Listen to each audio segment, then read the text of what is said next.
Yo, what's up? And how's everyone doing? Well, this is Melvin from the Melvin Live Show. And, it's come to the point where I have technically run out of things to say.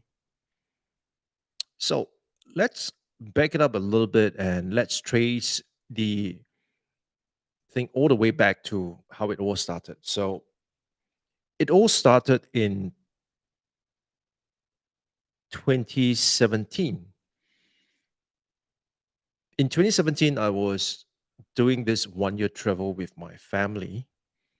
And during the process itself, I wanted to capture the precious moments that we as a family were investing together. And I also want to capture those moments when my kids were still very young, and the joy in the face and that excitement in the face as they were exploring the the 13 countries that we visited in that 1 year. And it all started with that, right? I wanted to capture the moments. And so I started to make videos to capture that. And then it was when, as I was doing that, I began to find out more about other YouTubers, what they're doing right, and what are some of the strategies that they have. And in the process itself, I was really intrigued by the fact that you could actually make a video and earn money out of that. And that was what I did. So I started to monetize my videos. That was before YouTube kicked in their new monetization rules. And so I was able to monetize my videos. I was making some money, but obviously that was just not going to be enough to not even pay for a cup of coffee, right? And then they turned it off. And what happened later on was I decided that screw it, I'm just going to make the videos just to capture those moments. And I wasn't going to be worrying or caring whether people watch it or if I am able to make any money out of it. So it was purely out of passion. And it was during the period itself that I really learned the skill set. I learned the skill set of how to make a video and how to make a video that people want to watch. What is a way to craft the storyline? What are the mechanics behind it? What are the science behind it?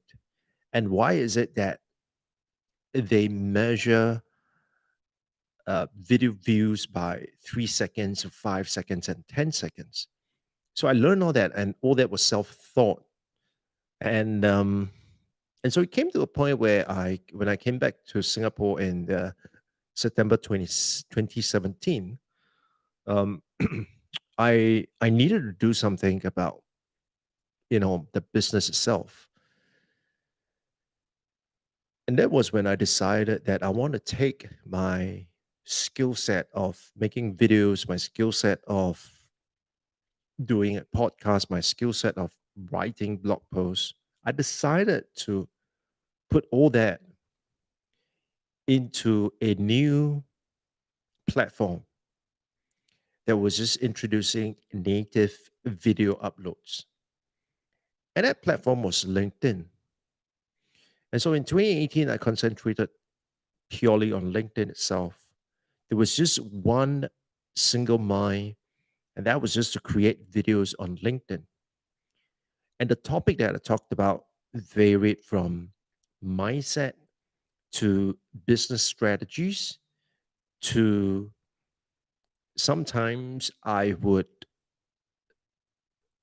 just simply report about what was going on and the lessons I learned from what has been happening. And it was good because in 2018, I made those 184 videos and I got more than 400,000 views, which was mind blown, right? I mean, 400,000. Wow. And of course, in 2018, things started to look a lot more positive. I was getting calls, I was getting speaking engagement, I was getting people who reach out to me and say that I would like you to come and speak to our team. I would like you to come and speak at our conference. I even got invited to speak at at an insurance conference, bank assurance conference in Bangkok, and so it was great. I mean, I was having a time of my life. I was simply making content on LinkedIn, and I was just reaping the fruits of my labor in 2019. I was getting good projects. I was getting good training um, gigs. I was getting good speaking gigs. I was getting good, um, promotions, for example, where people would come in and I would talk to them about LinkedIn, and after that, I would sell them an online course, and people buy. And so everything was good. 2018 was fantastic, right? I mean, it was better than what I would have. 2019 was better than what I expected it to be. And so end of 2019 was pretty exciting because I knew that in 2020 was going to be an exciting year. But it turned out to be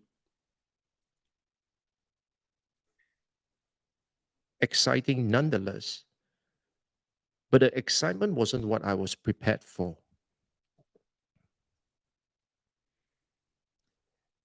And so 2020 started strong, but when at the end of March, I didn't realize that, oh shit, something is going terribly wrong. And that was when COVID-19 went into full blown. And in Singapore, we had a circuit breaker, effectively a lockdown, and everything just grind to a halt for about a week or so. Then something exciting happened. What happened was I began to get training projects from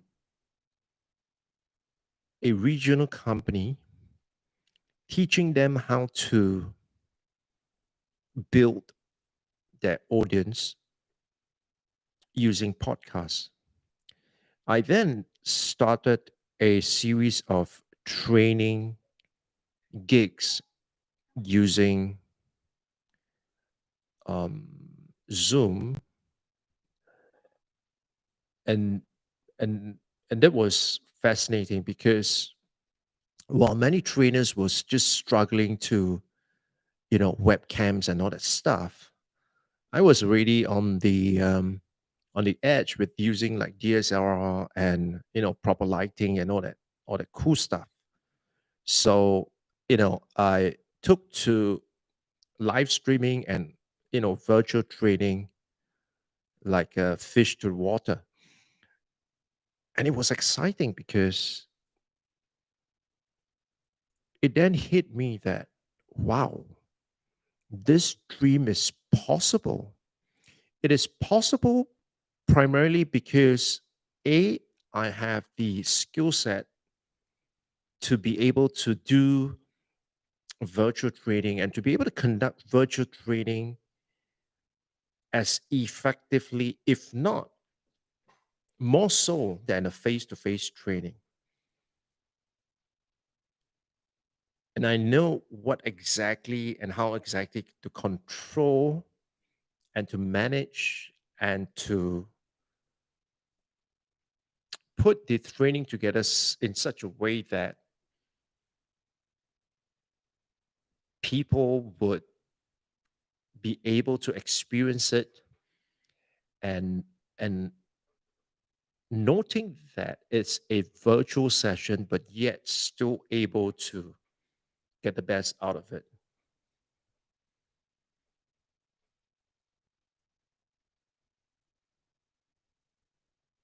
And because of that, I was getting good feedback, I was getting good evaluation, and of course I then started getting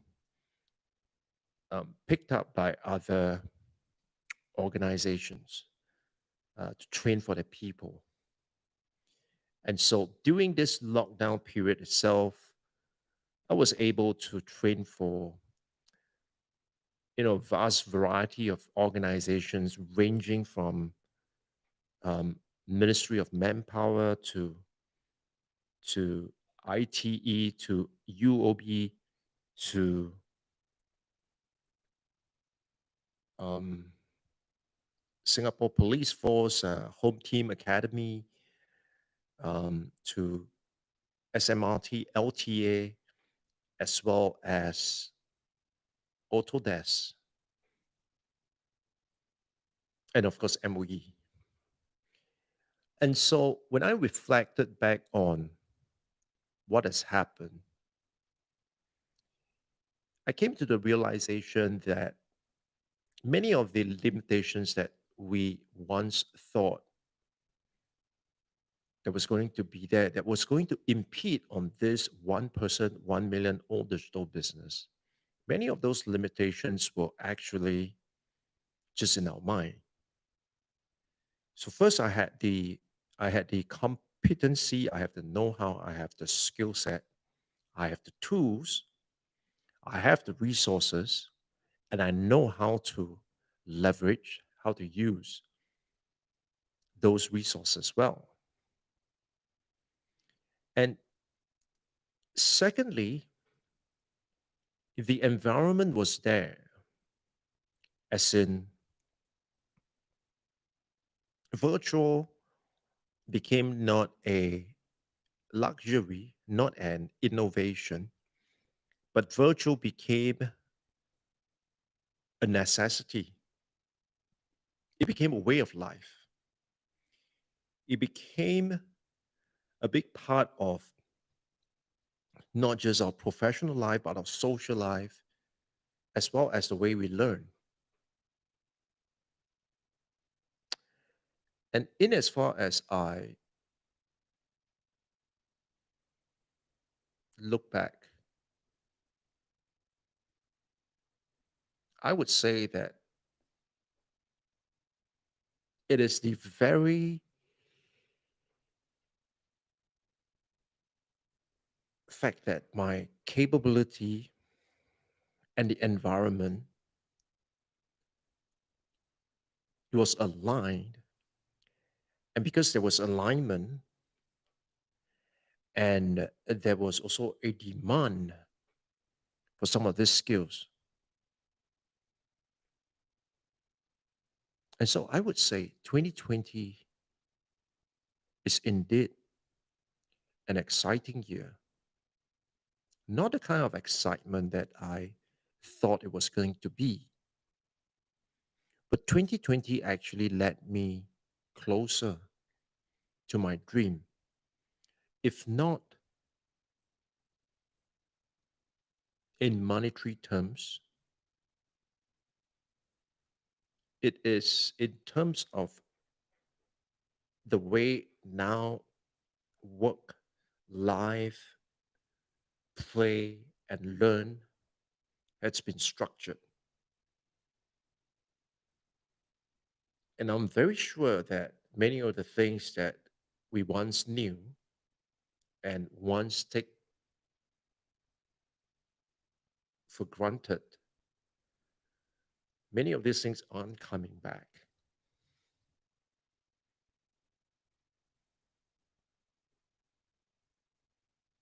And I'm just reflecting on the fact that, you know, despite all the challenges itself, I was still able to win a project for next year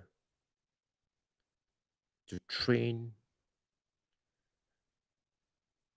a group of people, a group of middle managers from MOE, and it's all going to be virtual. And the way that it's being structured is just phenomenal because it allows for greater effectiveness and that ability to have that customized and to a certain extent personalized um, way of learning. And so 2020 was an exciting year also because it was a year that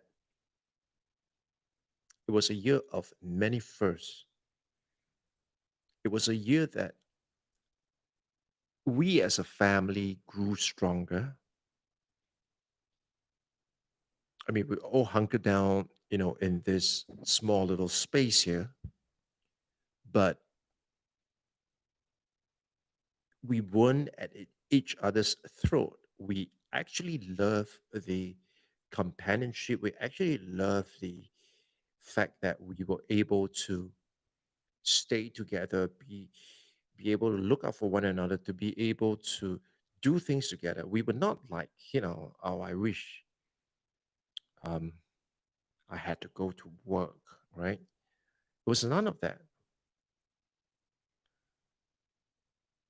And so it was exciting. And 2020 was exciting also because in May, I decided that I am going to do a live stream every day. And so today it's 205. I missed just one day. And I was just thinking about it earlier that I think I'm okay with that one day because 2020 is a leap year, right? So it's 366 days. So that is just an additional day for me to take a day off, right? And so, why the title of today's episode? Is it a clickbait? Did I fool you into clicking it and then to realize that I wasn't going to talk about that? The truth is this: I've ran out of things to say, right? I've ran out of things to say, primarily because If I'm going to be talking about what's going on with me, I would run out of things to say. And that's the truth because there's just so much is happening, and I can't possibly make up stories just to entertain you. And I'm not about to, do something silly or stupid just to get your attention. And I'm not here to review any products just so that I will be another video reviewing products itself. And so I thought about it and I spoke to my friend yesterday. Well, at least over email. And I think we both came to the conclusion that it is time for me to realign my focus.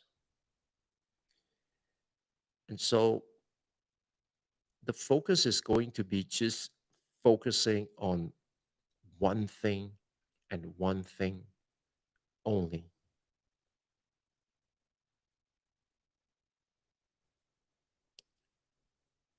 And that focus is going to be focused on you, the audience. So let me humbly ask of you, tell me what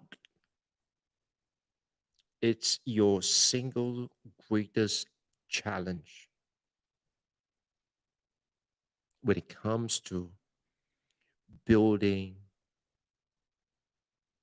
a business that gives you lift freedom. What is lift freedom? Location, intellectual, financial, and time freedom. What is that one single greatest challenge? So, is it resources? Is it the environment? Is it the skill set? Is it the mindset? Or is it something else?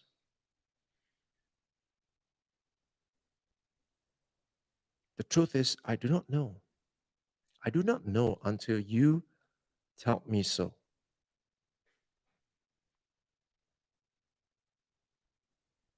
So, let me ask you once again, what is that one single greatest challenge that it's stopping you from building a business that gives you LIFT freedom? Share it with me because going forward, that's what I want to talk about. You and your challenges, not about me, not about what I did. I'm still going to build in public my one business, one person, 1 million or digital business. I'm still going to do that. But this show is going to be about you and your single greatest challenge.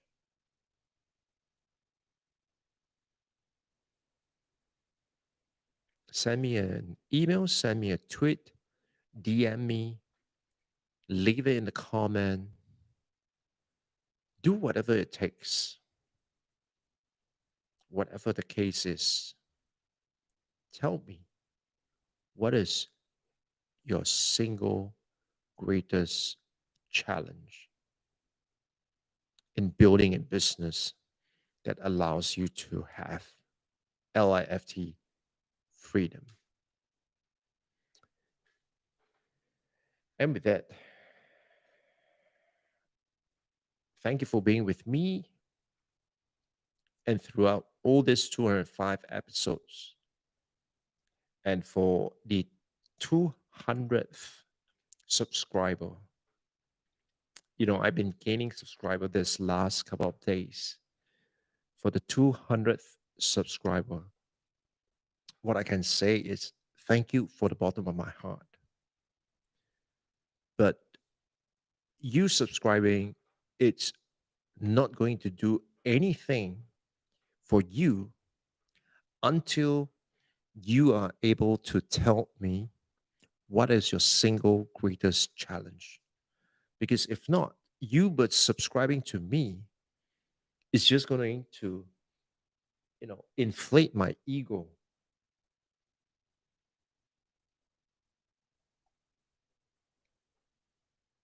And that makes no sense, right? I mean, I can have a million views and get all this ad revenue, but, and then what?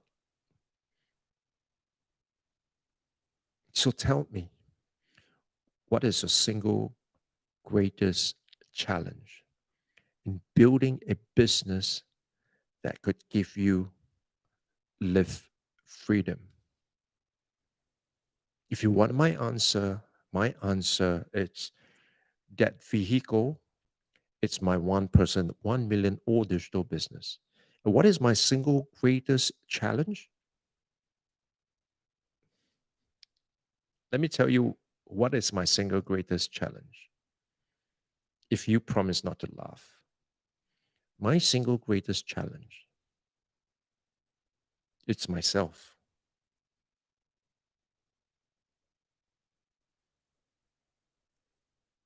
What about you? Email me, tweet me, DM me, leave it in a comment, let me know. And I'll speak to you on the next one. Cheers.